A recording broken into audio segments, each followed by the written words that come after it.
kantorku di Kembar ini. Opung. Happy birthday.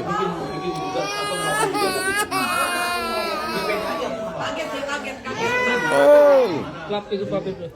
Apa? lawan aku bilang. Nah, terus ya udah lawan. Mau lawan.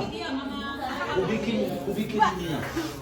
Memori bandingnya. Kan itu langsung kejar sana. Iya. Ada Desi mengucapin selamat ulang tahun untuk opungnya.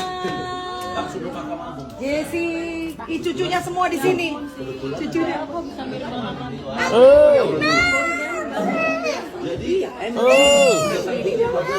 Jadi Mirip banget. Orang yang nggak pernah di PH itu karyawan boleh dituntut menjadi pengacara.